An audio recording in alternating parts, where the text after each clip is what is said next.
ഓടി വന്ന് വലിയ കരച്ചിൽ കേട്ടുകൊണ്ട് ഓടി വന്നപ്പം ഞാൻ കണ്ടത് മുറ്റത്ത് മണലാണ്. മണലിൽ വലിയൊരു ഉറുമ്പിൻ്റെ കൂടുണ്ട് വലിയ. അതിലെൻ്റെ കുഞ്ഞിനെ കൊണ്ടുവന്ന് അവരിരുത്തിയിട്ട് അകത്ത് കയറി കതകിൻ്റെ മറയിൽ നിന്ന് ഒളിച്ചു നോക്കുന്നു. എൻ്റെ കുഞ്ഞ് കാലും ദേഹം മുഴുവനും ഉറുമ്പ് പൊതിഞ്ഞ് എഴുന്നേറ്റ് മാറാൻ പോലും കഴിയാതെ വാവിട്ട് കരയുന്നു, വില വിളിക്കുന്നു.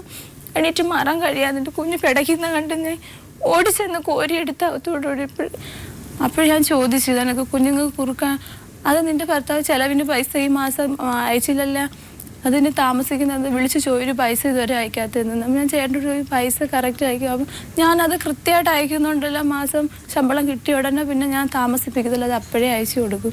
അവിടെ നല്ല കമ്പനിയായിരുന്നു, അവിടെ ജോലിക്ക് കയറി. അപ്പം ഞാൻ എൻ്റെ കുഞ്ഞുങ്ങളുമായിട്ട് എൻ്റെ വീട്ടിൽ ഞാൻ നഴ്സറി സ്കൂളിലും പോയിക്കൊണ്ടിരുന്നു. അത് കഴിഞ്ഞ് 2 വർഷമൊക്കെ ആയപ്പം അപ്പോൾ 2010 പിന്നെ ഭർത്താവിൻ്റെ 10 സെൻറ്റ് എഴുതി കൊടുക്കാമെന്ന് പറഞ്ഞത് അച്ഛനും അമ്മയും എഴുതി വെച്ച്. അത് ഞാൻ അറിഞ്ഞില്ല.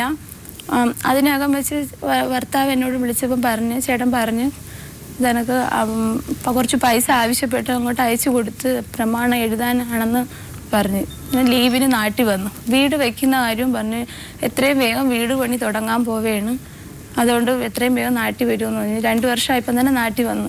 വീട്ടിൽ വന്ന് അന്നത്തെ ദിവസം ഉച്ചയ്ക്ക് ആഹാരവും കഴിച്ച് നേരെ അളിയൻ്റെ വീട്ടിൽ ചെന്ന് അവിടെ ബസ് സ്റ്റോപ്പിൽ ചെന്ന് ഇറങ്ങിയിട്ട് പോസ്റ്റ് ഓഫീസിൽ നിന്ന് ബസ് സ്റ്റോപ്പിൽ ചെന്ന് ഇറങ്ങിയിട്ട് നടന്നാണ് പോയത്. അവിടെ ചെന്ന് അളിയനെ കണ്ട് അങ്ങനെ ഹോസ്പിറ്റലിൽ തന്ന ബുക്ക് കാണിച്ചപ്പം അളിയനെ വായിച്ചപ്പോൾ മനസ്സിലായി അതിൽ അറ്റാക്കിൻ്റെ കാര്യങ്ങളൊക്കെ എഴുതിയിട്ടുണ്ട്. അപ്പോൾ ഞാൻ പോയിട്ട് വാ, ഇന്ന് തന്നെ പോയിട്ട് വാ, ഇത് നാളത്തേക്ക് മാറ്റി വയ്ക്കേണ്ടെന്ന്.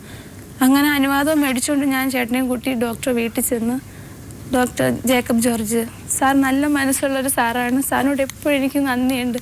സാറ് കണ്ട ഉടനെ ചേട്ടനെ നോക്കിയിട്ട് പറഞ്ഞ് പിറ്റേന്ന് OPയിൽ വരാൻ. അങ്ങനെ OPയിൽ കൊണ്ടുപോയി കുറച്ച് ടെസ്റ്റൊക്കെ ചെയ്ത് നോക്കിയപ്പോഴാണ് ബ്ലഡ് ടെസ്റ്റ് ചെയ്തൊക്കെ നോക്കിയപ്പോൾ ക്രിയാറ്റിനൊക്കെ കൂടി കിഡ്നി 2 ഡാമേജ് ആണെന്ന് പറഞ്ഞു.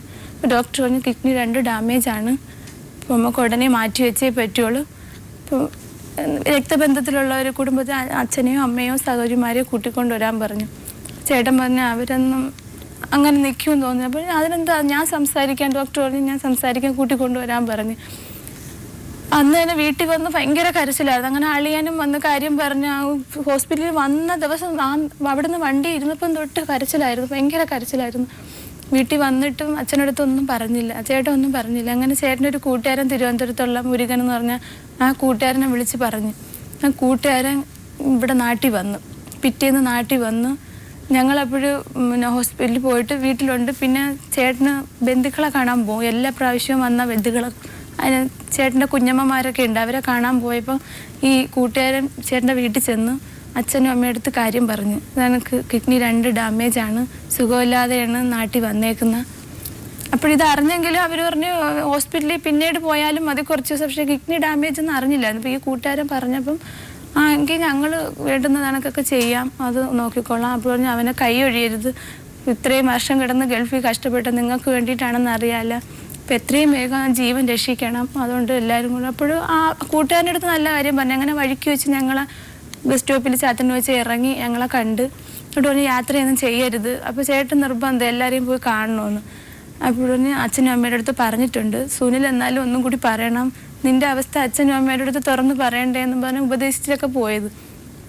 വീട്ടിൽ വന്ന് അച്ഛനും പിറ്റേന്ന് നാത്തുമാരൊക്കെ വന്ന് അങ്ങനെ അച്ഛൻ്റെ അടുത്ത് സംസാരിച്ചപ്പം അച്ഛൻ്റെ അമ്മേരെയും കിഡ്നി എടുക്കാൻ പറ്റത്തില്ല, അവർക്ക് പ്രഷറൊക്കെ ഉണ്ട്, തനക്ക് സുഖമില്ലായിരിക്കുന്നത്. അപ്പോൾ ഇളയ നാത്തും ആദ്യം പറഞ്ഞ് എങ്കിൽ എൻ്റെ എടുക്കാം, എന്നാലും പിന്നീട് പറഞ്ഞു തനക്ക് ശ്വാസം മുട്ടം കണ്ട വരാറുണ്ട്, ഗുളിക കഴിക്കുന്നത്. അപ്പോൾ ചേട്ടൻ എന്നോട് പറഞ്ഞു അവരൊന്നും അങ്ങനെ തയ്യാറാവത്തില്ല, അതുമല്ല അവരുടെ ജീവിതം ഇനി ഞാൻ മുഖേന എൻ്റെ സഹോദരൻ്റെ ജീവൻ രക്ഷിക്കുക, അവർക്കൊരു ജീവിതം തകരാൻ പാടില്ല. അതുകൊണ്ട് ഞാൻ പറഞ്ഞു അതിന് ചേട്ടൻ വിഷമിക്കേണ്ട. അന്ന് ഡോക്ടർ ആദ്യം പറഞ്ഞപ്പോൾ തന്നെ ഞാൻ എൻ്റെ കിഡ്നി ഡൊണേറ്റ് ചെയ്യാൻ ഞാൻ ഡോക്ടറോട് അനുവാദം ചോദിച്ചായിരുന്നു. അപ്പോൾ ഡോക്ടർ പറഞ്ഞു രക്തബന്ധമാണ് ഏറ്റവും നല്ലത്, നമുക്ക് അത് ആദ്യം ടെസ്റ്റ് നോക്കാം, പിന്നീട് ഇതിന്. പക്ഷേ ഇവരാരും ചേട്ടൻ്റെ ജീവൻ രക്ഷിക്കാൻ ഉണ്ടാവില്ലെന്ന് എനിക്കറിയാമായിരുന്നു. പിറ്റേ ദിവസം തന്നെ ഹോസ്പിറ്റലിൽ പോയപ്പോൾ ഞാൻ ഡോക്ടർ പറഞ്ഞ് എൻ്റെ ടെസ്റ്റുകൾ തുടങ്ങാൻ ഡോക്ടർ, ഞാൻ തയ്യാറാണ്, എൻ്റെ കിഡ്നി എടുക്കാമെന്ന് പറഞ്ഞു. അപ്പോൾ പറഞ്ഞാൽ സഹോദരിമാരെ വിളിച്ചുകൊണ്ട് വരാമെന്ന് ഞാൻ പറഞ്ഞു, അവർക്ക് സുഖമില്ലാത്തതൊക്കെയാണ്, അതുകൊണ്ട് പറ്റുമെന്നൊന്നുമില്ല. അങ്ങനെ ഡോക്ടർ പിന്നെ എൻ്റെ നിർബന്ധത്തിൽ തന്നെ ഒരുപാട് ടെസ്റ്റ് അന്ന് കുറച്ച് ടെസ്റ്റിന് കുറിച്ച് തന്നു.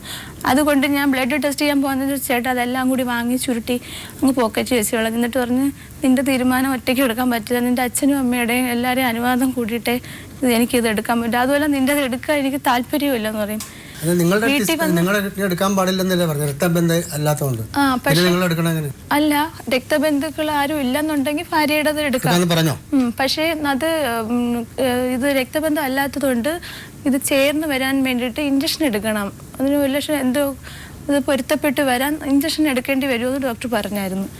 അപ്പോൾ അങ്ങനെ എൻ്റെ ടെസ്റ്റ് തുടങ്ങാൻ നേരത്ത് ചേട്ടൻ വീട്ടിൽ വന്നിട്ട് അച്ഛനും അമ്മയുടെ അനുവാദം ചോദിച്ചിട്ട് തന്നെ. അപ്പോൾ അമ്മ സമ്മതിച്ചില്ല, ആദ്യം സുഖമില്ലാതിരിക്കുന്നതാണ്, അതുകൊണ്ട് നിൻ്റെത് ഉടനെ എടുക്കണ്ടെന്ന് പറഞ്ഞു. ഞാനങ്ങനെ അച്ഛനും അമ്മയും സമ്മതിച്ചില്ലെങ്കിൽ ഞാൻ തീർന്നു കളയുമെന്ന് പറഞ്ഞു. അങ്ങനെ എൻ്റെ ഭർത്താവിൻ്റെ ജീവൻ രക്ഷിക്കാൻ കഴിഞ്ഞില്ലെങ്കിൽ പിന്നെ ഞാനൊരു ഭാര്യയാണെന്ന് ചോദിച്ചു. എൻ്റെ കടമ എനിക്ക് നിറവേറ്റണ്ടേ, അതുകൊണ്ട് ഞാൻ എൻ്റെ നിർബന്ധത്തിൽ തന്നെ നിന്ന് അവസാനം അമ്മയും അച്ഛനും സമ്മതിച്ച് ഞാൻ ആത്മഹത്യ ചെയ്യണമെന്ന് പറഞ്ഞപ്പം സമ്മതിച്ച്. ഇപ്പം ചേട്ടനും അങ്ങ് അന്നത്തെ രാത്രി കരച്ചില്ല. ഞാൻ ഈ പാവമല്ല എവിടെ ചെന്ന് ഏത് ഗംഗയെ കുളിക്കും സജ്ജതയെന്ന് പറഞ്ഞ് എൻ്റെ അടുത്ത് ഭയങ്കര കരച്ചിലായിരുന്നു. അപ്പോൾ ഏകദേശം ഓപ്പറേഷൻ്റെ ടെസ്റ്റൊക്കെ ആയി. അപ്പോൾ അവിടെ തന്നെ റൂം എടുത്ത് താമസിക്കാം. എന്നും 3 മാസം 4 മാസം അടുപ്പിച്ച് ബസ്സിൽ പോവും വരും, യാത്രാ കൂലി എല്ലാം ഒരുപാടായി. ചേട്ടനോട് പറഞ്ഞ് യാത്രയും ചെയ്യാൻ പാടാണ്. അങ്ങനെ ഞാൻ അവിടെ തന്നെ റൂം എടുത്ത് ഞങ്ങൾ ഒന്നിച്ച് താമസിക്കാമെന്ന്. ഇപ്പോൾ വീട്ടിൽ പറഞ്ഞ് അച്ഛനും അമ്മയോട് പറഞ്ഞ് ഇതാണൊക്കെ ചേട്ടൻ്റെ കുറച്ച് 1 ലക്ഷത്തിനടുത്ത് ചേട്ടൻ്റെ പേരിലുണ്ട്. അത് ചേട്ടൻ്റെ കമ്പനിയിലെ കൂട്ടുകാർ, കമ്പനിയിലെ സാറും കൂട്ടുകാരും നല്ല മനസ്സ്, അവർ സഹായിക്കാമെന്ന് പറഞ്ഞ് അങ്ങനെ ബാക്കി ഒരു 5 ലക്ഷം രൂപയെങ്കിലും കൈ കരുതണമെന്ന് ഡോക്ടർ പറഞ്ഞു. അതിനുള്ള കാര്യം സംസാരിച്ച് ഇപ്പം അളിയൻ്റെ അടുത്താണ് ഞാൻ സംസാരിച്ചത്. അമ്മയുടെ അടുത്ത് പറഞ്ഞില്ലെങ്കിൽ അളിയൻ പറഞ്ഞ് നീ ടെസ്റ്റ് എല്ലാം തുടങ്ങിക്കോ, കുഴപ്പമില്ല, ഞങ്ങൾ കൂടെ ഉണ്ടെന്ന് പറഞ്ഞു. അങ്ങനെ 1-2 പ്രാവശ്യം ഫാസിയാണ് ഞങ്ങളെ കൂടെ ചെക്കപ്പിന് വരികയൊക്കെ ചെയ്ത്. ഞാൻ അങ്ങനെ അളിയൻ്റെ അടുത്ത് പറഞ്ഞു നമുക്ക് 5 ലക്ഷം രൂപയെങ്കിലും വേണ്ടി വരും. അപ്പോൾ ചേട്ടൻ്റെ വെപ്രാളം ബാങ്കിൽ കുറച്ച് കടം ബാക്കി കിടക്കുന്നു 2 ലക്ഷത്തിനടുത്ത്, അത് നീ അങ്ങ് അടച്ച് തീർക്ക് വേഗം, ഓപ്പറേഷൻ ഇപ്പം പെട്ടെന്ന് നടത്തിയില്ലെങ്കിലും വേണ്ടില്ല, പ്രമാണം നമുക്ക് എടുക്കണം, ജപ്തിയാവും, ഇങ്ങനെയൊക്കെയുള്ള കാര്യങ്ങൾ എപ്പോഴും സംസാരിച്ചുകൊണ്ടിരിക്കും. വീട്ടിൽ ഈ കാര്യം പറഞ്ഞ ഉടനെ അത് കേട്ട ഉടനെ അച്ഛനും അമ്മയും ഉടനെ അത് കൈമലർത്തി കാണിച്ചു. ഞങ്ങൾക്കൊന്നും അറിയണ്ട, അത് നീ വേണമെങ്കിൽ കൊണ്ടുപോയി രക്ഷിച്ചോണം, ഞങ്ങളെ കയ്യിൽ ഒരു മണവും ഇല്ല, നിനക്ക് വേണമെങ്കിൽ വിളിച്ചുകൊണ്ട് പൊയ്ക്കോണം, ഞങ്ങൾക്കൊന്നും അറിയണ്ട, ഞങ്ങൾക്ക് ഈ വീട്ടിൽ സ്വസ്ഥമായിട്ട് ജീവിക്കണം. അപ്പോൾ അച്ഛൻ്റെ പേരിൽ, ഹസ്ബൻഡ് അച്ഛൻ്റെ പേരിൽ 10 സെൻറ്റ് അടുത്ത് കിടപ്പുണ്ട്. അത് ഞാൻ ചോദിച്ചു, അങ്ങനെ ഒന്നും ചോദിച്ചില്ല. അപ്പോൾ ആ കിടക്കുന്ന വസ്തു ഞങ്ങൾ മരിക്കുമ്പോൾ ഞങ്ങൾ അടക്കാൻ വേണ്ടി ഇട്ടേക്കാണ്, അപ്പോൾ എങ്ങനെ കൈയ്യഴിയാൻ പറ്റി എന്ന് കരഞ്ഞു ചോദിച്ചു. പക്ഷേ ചേട്ടൻ അവിടെ ഒരക്ഷരം മിണ്ടാതെ ചേട്ടന് തലയും കുമ്പിട്ടിരുന്ന് കരഞ്ഞതല്ലാതെ ഒന്നും മിണ്ടിയില്ല. പിന്നെ അവിടുന്ന് ഇറങ്ങി. പിന്നെ ഹോസ്പിറ്റലിൽ പോക്കൊക്കെ നിർത്തിവെച്ച്. ചേട്ടൻ പറഞ്ഞു ഇനി ഞാൻ പോണില്ല, ടെസ്റ്റിന് പോണില്ല, ഇത് ഓപ്പറേഷൻ ഇപ്പം വേണ്ട, നിർത്തിവെച്ച് ഞാൻ തിരിച്ച് ഗൾഫിലേക്ക് പോകണമെന്ന് പറഞ്ഞു. ഞാൻ പറഞ്ഞു പോകാൻ സമ്മതിച്ചില്ല, ഞാൻ പാസ്പോർട്ട് എടുത്ത് മാറ്റി വെച്ച്. അങ്ങനെ ഞാൻ വിഷമം കാരണം ചേട്ടൻ്റെ ഒരു ചിറ്റപ്പൻ്റെ അടുത്ത് നിന്ന് കാര്യം പറഞ്ഞു. നമുക്ക് ചേട്ടനെ ഞങ്ങൾക്ക് ഇങ്ങനെ പറഞ്ഞുകൊണ്ട് നിർത്തിവെച്ച് ടെസ്റ്റൊക്കെ നിർത്തിവെച്ച് 3-4 മാസം കൊണ്ട് ടെസ്റ്റ് ചെയ്തത് ഇത് നിർത്തിവെച്ച ഓപ്പറേഷൻ നടക്കത്തില്ല. അങ്ങനെ അവരും വന്ന കാര്യം പറഞ്ഞു ഹോസ്പിറ്റലിൽ പോകണം. പിന്നെ ചേട്ടൻ വാശിയോടെ നിന്ന് തിരിച്ചു പോകണതേ ഉള്ളൂ, ഞാൻ ഹോസ്പിറ്റലിൽ പോകണില്ലെന്ന്.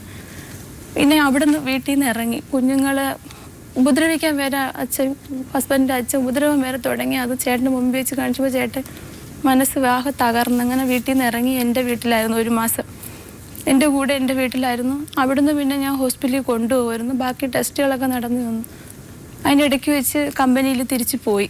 ചേട്ടൻ ഗൾഫിൽ ചെന്ന് ഇപ്പോൾ കമ്പനിയിലെ സാറും കൂട്ടുകാരൊക്കെ ചേട്ടനെ നല്ലപോലെ സഹായിക്കും, എത്രയും വേഗം ഓപ്പറേഷൻ നടത്തി. അപ്പോൾ ചേട്ടൻ അവിടെ ചെന്നിട്ടാണ് എടുത്ത് വിളിച്ച് പറയുന്നത് ഞാൻ ഇവിടെ തന്നെ, അവിടുത്തെ ഡോക്ടർ നല്ലൊരു ഡോക്ടറാണ് കാണിച്ചത്, ഇവിടെ തന്നെ ഞാൻ ഇത് ഓപ്പറേഷൻ നടത്താനാണ് വിചാരിച്ചത്, പക്ഷേ ഇവിടെ നടത്തത്തില്ല, നാട്ടിൽ വന്നിട്ട് അവിടെ ചെയ്യാൻ പറ്റൂ, അന്ന് എത്രയും വേഗം ഞാൻ നാട്ടിൽ വരാമെന്ന് പറഞ്ഞ് ഒരു 2 ആഴ്ച കഴിഞ്ഞപ്പോൾ തന്നെ തിരിച്ചു വന്നു. അവിടെ ഡയാലിസിസ് അങ്ങ് ചെയ്തായിരുന്നു.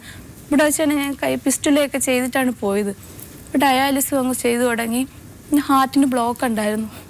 അപ്പോൾ മെഡിക്കൽ കോളേജിൽ അതിന് ഡേറ്റ് തന്നു. അങ്ങനെ ബ്ലോക്ക് മാറാൻ വേണ്ടിയിട്ട് അവിടെ ചികിത്സ നടന്നുകൊണ്ടിരിക്കുകയായിരുന്നു. തിരിച്ച് വന്ന് പിന്നെ ചേട്ടൻ മാനസികമായിട്ടങ്ങ്, അപ്പോൾ ചേട്ടൻ വന്ന ഉടനെ പറഞ്ഞു നമുക്ക് പ്രൈവറ്റിൽ പോവാം, എത്രയും വേഗം നമുക്ക് ഓപ്പറേഷൻ നടത്തുന്ന ജീവൻ തിരിച്ച് പിടിക്കണം. അങ്ങ് വെപ്രാളായി, എൻ്റെ ജീവൻ നഷ്ടപ്പെട്ടു പോകും, ജീവിതം പോകുന്നുള്ള ആ ഒരു വെപ്രാളം, എത്രയും വേഗം നമുക്ക് ഓപ്പറേഷൻ നടത്തണം, നമുക്ക് പ്രൈവറ്റിൽ പോകാമെന്ന്. അപ്പോൾ എൻ്റെ അച്ഛനും പറഞ്ഞു അങ്ങനെ ഒറ്റയ്ക്ക് തീരുമാനം എടുക്കരുത്, നീ വീട്ടിലും കൂടി ചെന്ന് അവരുമായിട്ടും കൂടി ആലോചിച്ചിട്ട് തീരുമാനിക്കാവുന്നു. പറഞ്ഞ് അച്ഛനും അമ്മയുടെയും കാര്യം പറഞ്ഞപ്പോൾ ചേട്ടൻ ഒരുപാട് വയലൻ്റ്, അങ്ങനെ എന്നെ ഉപദ്രവിക്കുന്ന ആ ഘട്ടം വരെ എത്തി. ആളെയൊന്നും തിരിച്ചറിയാൻ പറ്റാത്ത അവസ്ഥയായി. ഹോസ്പിറ്റലിൽ ICU വീണ്ടും ICU അഡ്മിറ്റ് ചെയ്ത്. പ്രൈവറ്റ് കൊണ്ടുപോയോ അതോ അല്ല, മെഡിക്കൽ കോളേജിൽ തന്നെ. അവിടെ ചെന്ന് ജന്നി പോലെയൊക്കെ വന്നു. ഇവര് സഹായിക്കത്തില്ല എന്നുള്ളത് ഉറപ്പിച്ച് പറഞ്ഞു കഴിഞ്ഞു. വീട്ടിൽ നിന്ന് ഇറങ്ങിയപ്പോൾ തന്നെ ചേട്ടൻ മനസ്സ് പോയി. അച്ഛനും അമ്മയും കൈ ഒഴിഞ്ഞ് എനിക്ക് ആരുമില്ല എപ്പോഴും ഇതായി സംസാരം. എൻ്റെ എല്ലാം പോയി, എനിക്ക് ആരുമില്ല സജിതെന്ന് പറഞ്ഞു. അങ്ങനെ മനസ്സ് മറിഞ്ഞ് അവിടെ ICUലായിരുന്നു. ചേട്ടന് ഈ ഒരു അവസ്ഥയായപ്പോൾ ഞാനും അങ്ങ് മാനസികമായിട്ട് തകർന്നു.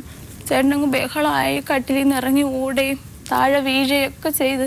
പിന്നെ ഇച്ചിരി കുറഞ്ഞ് വന്നപ്പോൾ ഡോക്ടർ പറഞ്ഞ് വീട്ടിൽ തന്നെ കൊണ്ടുവന്ന് കഴിയുമ്പോൾ പിറ്റേന്ന് രാത്രി ആകുമ്പോൾ തന്നെ ചേട്ടന് വീണ്ടും ശ്വാസം മുട്ട് കൂടും. അവരുടെ സംസാരമൊക്കെ കേൾക്കുമ്പോൾ വീണ്ടും ശ്വാസം മുട്ട് കൂടും. വീണ്ടും ഞാൻ വണ്ടി വിളിച്ച് മെഡിക്കലിൽ കൊണ്ടുവരണം. അവിടെ ഒരാഴ്ചയൊക്കെ കിടന്നു കഴിയുമ്പോൾ ഒരുവിധം നോർമലാകുമ്പോൾ ഞാൻ വീട്ടിൽ കൊണ്ടുവരും. വീട്ടിൽ വന്നാൽ ചേട്ടൻ ഒരു ദിവസം പോലും അവിടെ നിൽക്കത്തില്ല.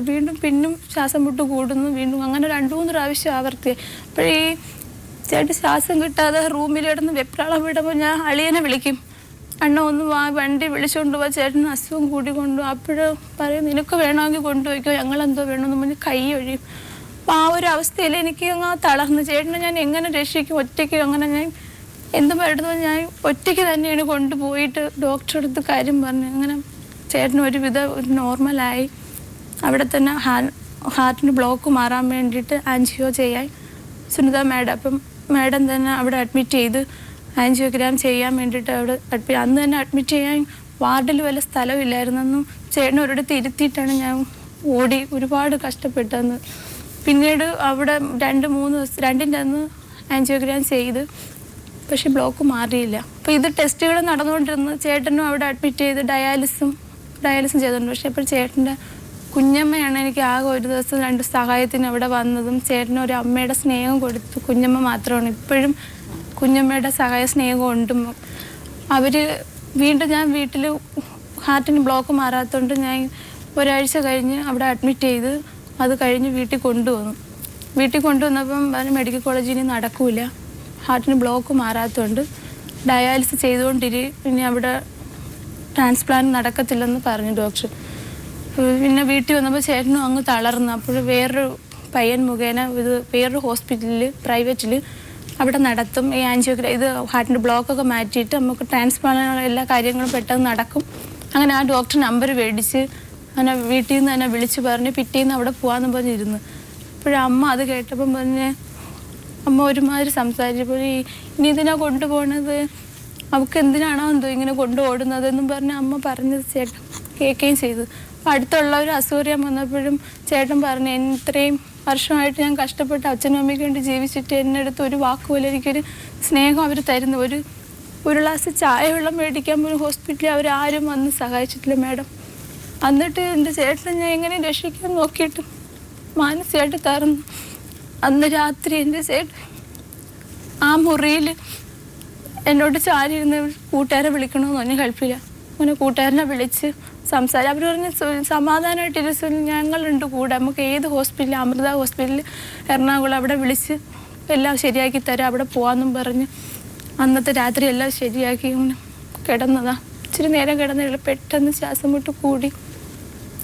അപ്പോഴും എന്നെ വണ്ടി വിളിക്കാൻ പറഞ്ഞു. രാത്രി 11:30 പെട്ടെന്ന് അപ്പുറത്തോടി കുഞ്ഞമ്മേരെ ഭർത്താവിനെ വിളിച്ച് അങ്ങനെ വണ്ടി വിളിച്ചപ്പോഴേക്കും ചേട്ടൻ മുറിയിലങ്ങ് വീണ് മയക്കമായി, ഓർമ്മയില്ലാതെ. അങ്ങനെ പിന്നെ എൻ്റെ മടിയിൽ കിടത്തിയാണ് ഹോസ്പിറ്റലിൽ കൊണ്ടുപോയത്. ഹോസ്പിറ്റലിൽ എത്തിയപ്പോഴേക്കും എൻ്റെ ചേട്ടൻ പോയി. എന്നെ എൻ്റെ കുഞ്ഞുങ്ങളെ തരിച്ചാക്കി പോയി മാഡം. മുമ്പ് ഗൾഫിൽ നിൽക്കുമ്പോഴേ എന്നോട് പറയും എനിക്ക് ആകെയുള്ള ഇവരെ ക്രൂരതകളും ഞാൻ പറയും എന്നെ ഇഷ്ടമില്ലെങ്കിൽ എന്നെ ഉപേക്ഷിച്ചു ചേട്ടൻ വേറെ വിവാഹം കഴിച്ചു, എനിക്ക് വിഷമമില്ല. അപ്പോൾ ഇല്ല, ഒരിക്കലും ഇല്ല, ഈ ലോകത്ത് ജീവിത അവസാനം വരെ നീ മാത്രമേ ഉള്ളൂ എൻ്റെ കൂടെ, ഞാൻ അത്രയ്ക്ക് നിന്നെയും കുഞ്ഞുങ്ങളെ സ്നേഹിക്കുന്നുണ്ട്, നിൻ്റെ മടിയിൽ കിടന്ന് ഞാൻ മരിക്കോളും. ആ പറഞ്ഞ വാക്കുകൾ സത്യമായി മാഡം. എൻ്റെ മടിയിൽ കിടന്നിട്ട് ചേട്ടൻ ഈ ലോകത്തൊന്ന് യാത്രയായി. അപ്പോഴും വെപ്രാളമായിരുന്നു, നിനക്കും കുഞ്ഞുങ്ങൾക്കും ആരും ഇല്ലാതായല്ലോ സജിത, നിൻ്റെ ജീവിതം തകർന്നെന്ന് പറഞ്ഞ ആ വെപ്രാളം. എനിക്ക് നിൻ്റെയോടും കുഞ്ഞുങ്ങളോടും ജീവിക്കണം, എനിക്ക് നിന്നോടും കൂടെ കുഞ്ഞുങ്ങളെ കൂടെ ജീവിക്കണമെന്ന് എപ്പോഴും ഇങ്ങനെ പറഞ്ഞുകൊണ്ടിരിക്കുമായിരുന്നു. ആ വെപ്രാളമായി എൻ്റെ ചേട്ടൻ്റെ ലോകത്തുനിന്ന് പോയി.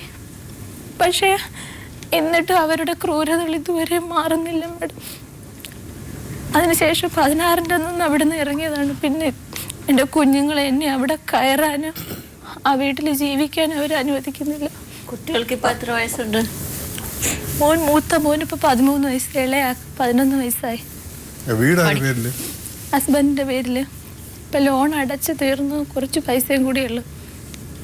അപ്പം മരിക്കുന്നതിന് മുമ്പും ഹസ്ബൻഡ് പറയുന്നു, നീ എങ്ങനെയെങ്കിലും കടം തീർക്കണം, പ്രമാണം എടുക്കണം. അപ്പോൾ ഈ ഓപ്പറേഷൻ ഇട്ടേക്കുന്ന ഇത്തിരി പൈസ അത് നീ അങ്ങ് അടച്ച പ്രമാണം ഞെടും. പക്ഷെ ഞാൻ പറഞ്ഞു, എനിക്ക് അതല്ല വലുത്, നമുക്ക് എത്രയും വേഗം ഓപ്പറേഷൻ നടത്താം, ചേട്ടൻ്റെ ജീവൻ രക്ഷിച്ചു, അതിന് ശേഷം മതി. ഹസ്ബൻഡിന്റെ പേരിൽ. അല്ല പിന്നെ 16-ന്റെ അന്ന് പലോളി കഴിഞ്ഞിട്ട് പിന്നെ ഇറങ്ങി മാഡം. അന്ന് ഇറങ്ങിയെന്ന് വെച്ച് കഴിഞ്ഞാൽ പിന്നെ നിങ്ങൾ സമയത്ത് ഇനിയിപ്പോ നിന്നിട്ട് സഹോദരിമാരും മൂത്ത അളിയനും അമ്മയായിട്ട് എന്നെ വിളിച്ചുകൊണ്ട് പൊയ്ക്കണം, എന്നെയും കുഞ്ഞുങ്ങളെയും കൊന്ന് കായലിൽ തള്ളും, അവിടെ ജീവിക്കാൻ പറ്റും, അവരുടെ അച്ഛനും അമ്മയ്ക്കും സ്വസ്ഥമായിട്ട് ജീവിക്കണമെന്ന് പറഞ്ഞ് ഓരോ പ്രശ്നം ഉണ്ടാക്കി. അങ്ങനെ എന്നെ അവിടുന്ന് അച്ഛനും അമ്മയും കൂടെ വിട എന്റെ കൂട്ടിക്കൊണ്ടുവന്നു. ഹസ്ബൻഡ് മരിച്ചു ഇപ്പൊ 2 വർഷം കഴിഞ്ഞു. 2 വർഷം. നിങ്ങളുടെ മറ്റു അദ്ദേഹത്തിന്റെ ബന്ധുക്കളും മറ്റാൾക്കാരും ഒക്കെ നല്ല ബന്ധുക്കളാ മാഡം.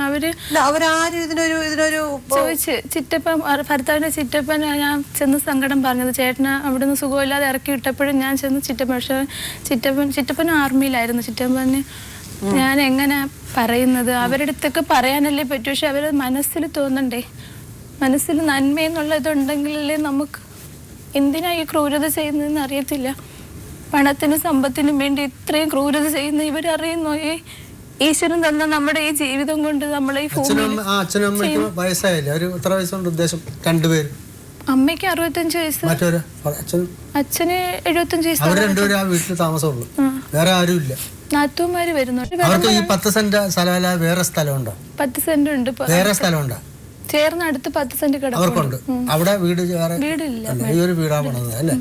പക്ഷെ അച്ഛനും അമ്മയും മരണം വരെ അവിടെ ജീവിച്ചോട്ടെ, ഞാൻ ഒരു പ്രശ്നത്തിന് പോണില്ല. വസ്തുവും വീടും നിങ്ങളുടെ ഭർത്താവിന്റെ പേരിലാണ്.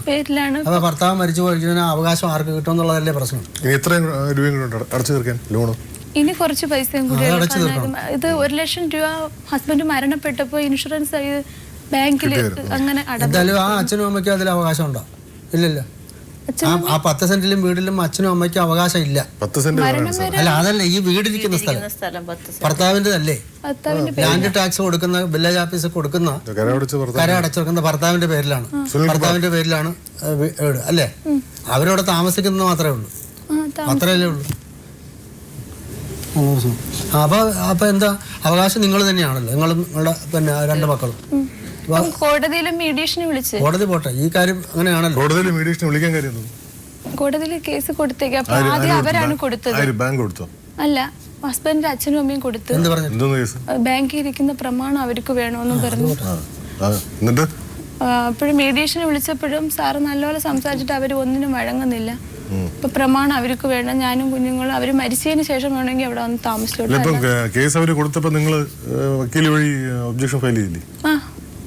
വക്കീല് സാറ് കൊടുത്തിട്ടുണ്ട്. ആദ്യം അവര് കൊടുത്തത് കരവൂർ മുനിസിപ്പൽ കോടതിയിലാണ്. അതിനുശേഷം ഇപ്പം എന്റെ സാറ് വക്കീൽ സാറ് കൊടുത്തേക്കുന്നത് കുടുംബ കോടതിയിലാണ്. എനിക്കും എന്റെ കുഞ്ഞുങ്ങളും ഞങ്ങൾക്ക് നീതി ലഭിക്കുന്നതിന് വേണ്ടിയിട്ട് താമസിക്കാൻ. അല്ല, മരുമകന്റെ അച്ഛൻ്റെയും അമ്മയുടെയും പേരിൽ കുറേ സ്വത്തുക്കൾ ഉണ്ടായിരുന്നു. 40-45 സെന്റോളം ഉണ്ടായിരുന്നു. പെൺമക്കൾക്ക് വീതിച്ച് കൊടുത്തതിന് ശേഷമാണ് ഈ മകന്, പെൺമക്കൾക്ക് വീടും വെച്ച് കൊടുത്തതിന് ശേഷം മാത്രമാണ് ഈ മകന് ഓഹരിയായിട്ട് 10 സെന്റ് കൊടുക്കുന്നത്. അത് വാഗ്ദാനം പറഞ്ഞിരുന്നതാ. വിവാഹം കഴിക്കുന്നതിന് മുമ്പ് എൻ്റെ മകളെ ആലോചിക്കുന്ന സമയത്ത് അച്ഛനും അമ്മയും എല്ലാവരും കൂടെ പറഞ്ഞതാ, പഴയ ഒരു വീടും 12 സെന്റ് വസ്തു എന്നാണ് പറഞ്ഞത്. അത് എൻ്റെ മകന് കൊടുത്തിരിക്കുകയാണ്. അപ്പൊ ഇവരുടെ കാര്യത്തിൽ ആർക്കും ഇടപെടാനും ഒക്കെ ഒരു ശകലം പേടിയും മാനക്കേടും ഒക്കെ ഉണ്ട് എല്ലാവർക്കും. അതുകൊണ്ട് മാഡം, അത് ഇവരെ ഈ രീതി അങ്ങനെയാ. വിവാഹം കഴിഞ്ഞ തൊട്ട് അങ്ങനെയാ. എന്തെങ്കിലും കുഴപ്പങ്ങൾ വരുത്തി കഴിഞ്ഞാൽ ഞങ്ങൾക്ക് നേരിടാൻ വേറെ ആരും ഇല്ല. ബന്ധുക്കളൊക്കെ കുറവാണ്, നമുക്ക് അതിനുള്ള സാമ്പത്തികം ഇല്ല ഓരോ കാര്യത്തിന് ഇടപെടണം. അതുകൊണ്ട് പരമാവധി എല്ലാം നമ്മൾ ആദ്യകാലം തൊട്ടേ സഹിച്ച് എങ്ങനെയെങ്കിലും നല്ലതായിട്ട് വരട്ടെ, അവരോടൊത്ത് എൻ്റെ മകളും കുട്ടികളുമായിട്ട് ജീവിക്കട്ടെ എന്നുള്ള ഒരു മനസ്ഥിതിയാണ് ഞങ്ങൾ അമ്മയ്ക്കും അച്ഛനും. ജീവിതം സാക്ഷി എന്ന ഈ ലോക് അദാലത്ത് വളരെ സുതാര്യവും പണച്ചിലവില്ലാത്തതുമാണ്. ജീവിതം സാക്ഷിയിൽ പങ്കെടുക്കാൻ ആഗ്രഹിക്കുന്നവർ ഞങ്ങളെ എഴുതി അറിയിക്കുക. ഞങ്ങളുടെ വിലാസം: പ്രൊഡ്യൂസർ, ജീവിതം സാക്ഷി, കൈരളി TV, കൈരളി ടവേഴ്സ്, പാളയം, തിരുവനന്തപുരം. പിൻ 695034. വിളിക്കേണ്ട നമ്പർ 9847820096.